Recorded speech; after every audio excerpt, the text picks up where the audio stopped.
L'économie américaine est comme l'économie du monde, elle est mise en difficulté par ce qui se passe, il n'y a aucun doute. Et elle est d'autant plus mise en difficulté qu'elle a toutes les caractéristiques de ce qui a amené en fait à cette épidémie, à la diffusion de cette épidémie. C'est-à-dire c'est l'individualisme poussé à l'extrême, la recherche du profit, c'est donc les économies sur le système de santé, un système de santé extrêmement inégalitaire, donc avec des populations qui ont très peu ou très mal accès à ce système de santé, autant pour prévenir que pour se soigner ensuite.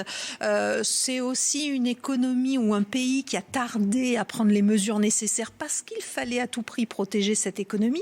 Donc l'épidémie a largement eu le temps de décoller, surtout qu'elle a quand même démarré à New York et que c'est la capitale économique des États-Unis. Donc il y a tout un ensemble de facteurs qui jouent dans ce sens. Et c'est vrai qu'on s'aperçoit que, alors c'est une population également qui a des problèmes chroniques de santé et on s'aperçoit en fait que ça touche les classes les plus populaires dans les quartiers les plus défavorisés, des gens qui vont en plus se retrouver massivement au chômage avec aucun système d'indemnisation chômage.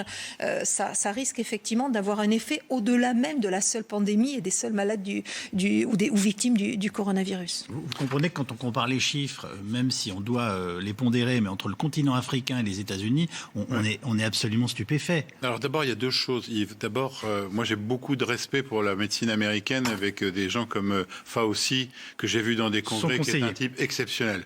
Par contre, pour diriger le pays, ils ont un élevage de champions. Les deux, Trump et son vice-président, c'est difficile de faire. Mais c'est ahurissant. Ahurissant, cette histoire de s'injecter des produits, s'il fait n'importe quoi. Non, c'est bien un petit peu d'eau de Javel dans les veines ça ira tout de suite mieux. Il devrait s'en faire une injection intracérébrale, ça réglerait le problème. Mais vous savez, il y a une chose, c'est qu'il va peut-être être sauvé, là encore, par la saisonnalité. Il ne faut jamais l'oublier, celle-là. Et des États comme le Texas, ça a diminué. Mais en tous les cas, le deuxième tour, le match retour, il va se produire pendant les élections américaines. Et là, faites-moi confiance que ça va être moins drôle pour lui. Ça fait 3 fois que vous nous parlez saisonnalité depuis le début de l'émission.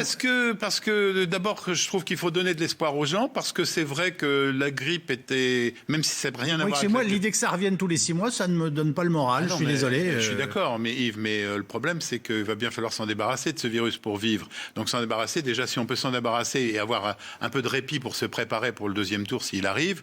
En tous les cas, je suis prêt à vous dire que s'il est saisonnier et qu'il revient, il reviendra au moment des élections.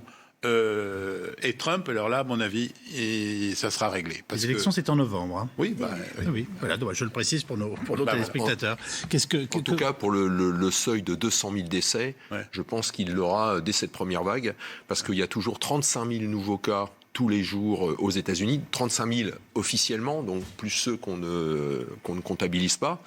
Et on est quand même sur un nombre de décès impressionnant chaque jour. On est déjà à 60 000. Je crois qu'on fait 2500 décès supplémentaires tous les jours.